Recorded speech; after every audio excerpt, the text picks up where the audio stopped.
高雄市这件嘛真离谱，骑都歹骑甲一步，你看规个人杵落去，这毋是伊技术无好，涂骹可能是有油的关系。连续有4台奥多麦隆中雷残，到底是虾米人漏油咧？这警方一查咧，可能是有一台货车经过即阵漏油啊，但是这个驾驶啊动作无看的，总来驶走啊。清青外套这个骑士骑到一半，向刹车。所落个后壁迄个穿乌外套的骑士，也伫共一个所在雷残，两个人拢摔一个硬气。小连续4个骑士拢伫遮雷残。我当时就觉得我没有把它想成是雷残，因为我以为是他们在试车的，转弯道都会有一些飙很快的，常常有。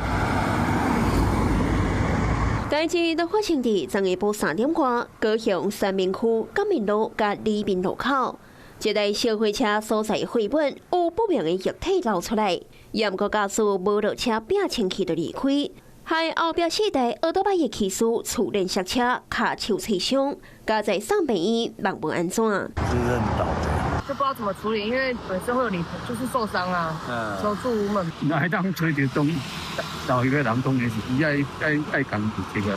后来环保局的清洁人员来现场表述，警方调烟雷监视器，也吹出漏不明液体货车，将通知肇事嫌疑人到案说明肇事逃逸罪侦办。警方讲，肇事驾驶上悬会当罚款2.7万，吊销驾照，明定改正。也呼吁车辆在回进前要检查防尘的状况，确袂佮发生这个意外，危害到其他用路人的安全。你好，我是宋彦明，想掌握最及时的新闻资讯吗？赶紧订阅、按赞、开启小铃铛，锁定华视新闻 YouTube 频道。